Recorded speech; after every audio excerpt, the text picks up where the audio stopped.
Shalom dan selamat petang kepada semua jemaat.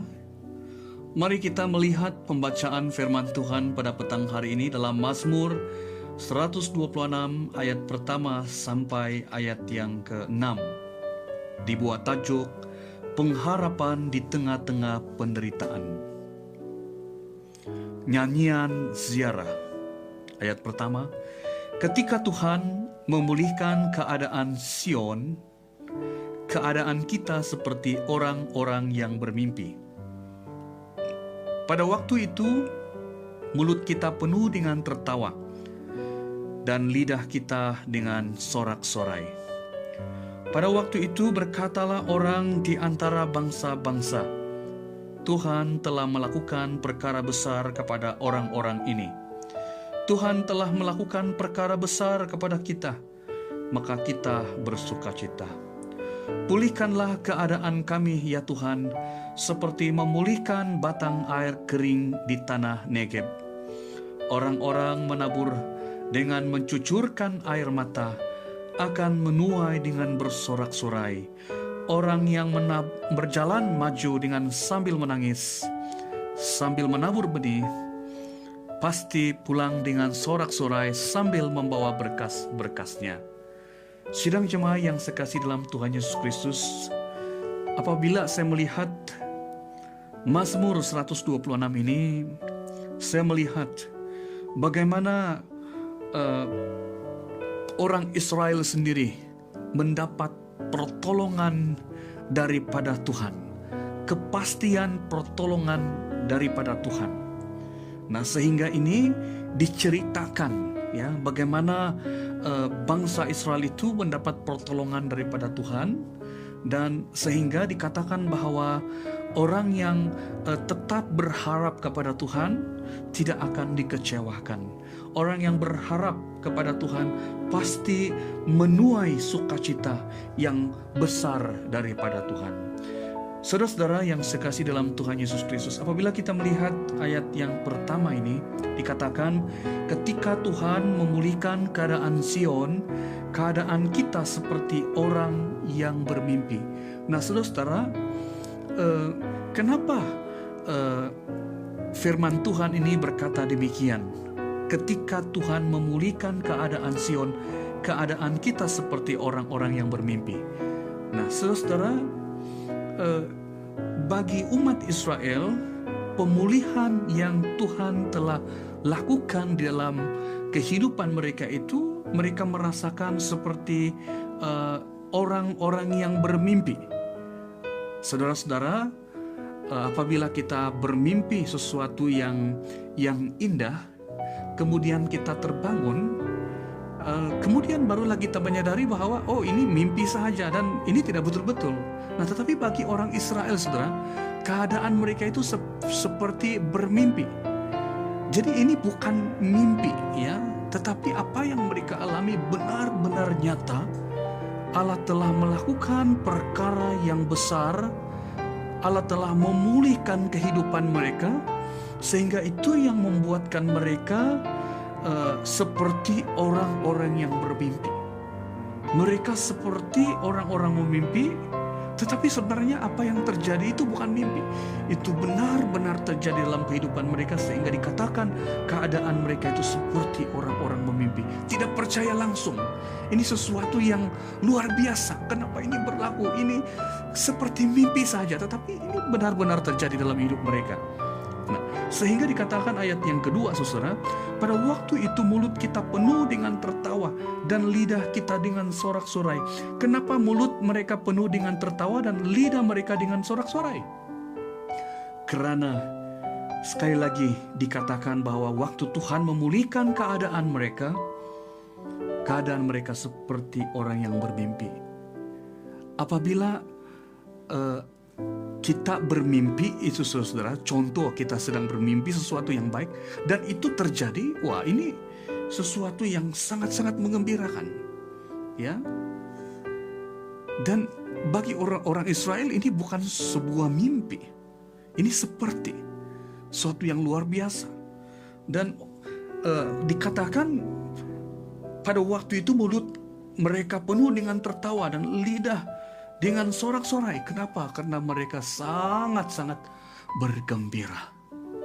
Sesuatu yang di luar daripada pemikiran mereka, sesuatu yang di luar daripada apa yang mereka pikirkan, ya, di luar daripada kemampuan mereka, tetapi itu terjadi dalam hidup mereka, sehingga dikatakan mulut mereka penuh dengan tertawa dan lidah mereka penuh dengan sorak-sorai. Sehingga dikatakan, pada waktu itu berkatalah orang di antara bangsa-bangsa, Tuhan telah melakukan perkara besar kepada orang-orang ini. Tuhan telah melakukan perkara besar kepada kita, maka kita bersukacita. Nah, saudara-saudara yang sekasih dalam Tuhan Yesus, ini sesuatu yang sangat luar biasa terjadi kepada bangsa Israel. Saudara-saudari yang sekasih dalam Tuhan Yesus Kristus, kita lanjutkan pada ayat yang keempat sehingga ayat yang keenam. Pulihkanlah keadaan kami ya Tuhan, seperti memulihkan batang air kering di tanah Negeb. Orang-orang yang menabur dengan mencucurkan air mata akan menuai dengan bersorak-sorai. Orang yang berjalan maju dengan menangis sambil menabur benih, pasti pulang dengan sorak-sorai sambil membawa berkas-berkasnya. Sidang jemaah yang sekasih dalam Tuhan Yesus Kristus, pada ayat yang pertama sehingga ayat yang ketiga diceritakan bagaimana Tuhan telah memulihkan keadaan mereka, keadaan orang Israel. Nah, sehingga ayat yang keempat hingga keenam ini saya melihat sebuah dorongan, ya, sebuah dorongan,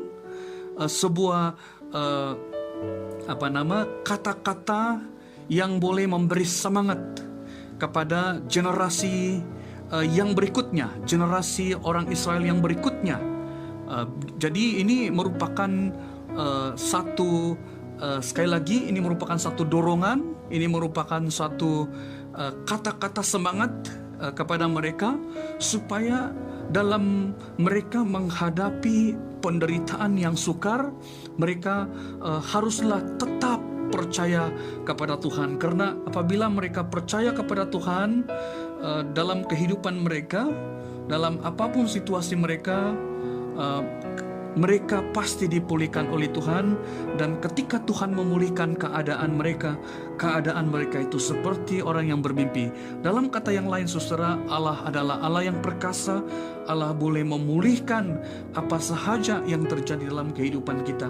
Kemampuan Allah untuk memulihkan kehidupan sungguh di luar pemahaman kita. Hutan terbakar dan mampu bertumbuh kembali. Tulang yang patah sembuh. Bahkan duka cita bukanlah keadaan yang kekal. Air mata kita boleh merupakan benih yang akan bertumbuh menjadi tuaian sukacita, karena Allah sanggup mendatangkan kebaikan dari setiap tragedi ataupun kejadian yang terjadi dalam hidup kita. Ketika dibebani oleh kesusahan, ketahuilah bahwa masa duka cita Anda akan berakhir dan bahwa Anda akan kembali menemukan sukacita. Kita harus bersabar ketika menunggu Tuhan, dan kita juga terus berharap kepada kuasa Tuhan. Nah, sehingga dikatakan orang yang berharap kepada Tuhan pasti menuai dengan sorak-sorai. Orang yang tetap berharap kepada Tuhan pasti membawa berkas-berkasnya. Apakah maksud semua ini, saudara? Ini berarti bahwa setiap kita yang berharap kepada Tuhan tidak akan dikecewakan oleh Tuhan. Setiap orang yang berharap kepada Tuhan pasti akan menuai sukacita yang besar daripada Allah sendiri.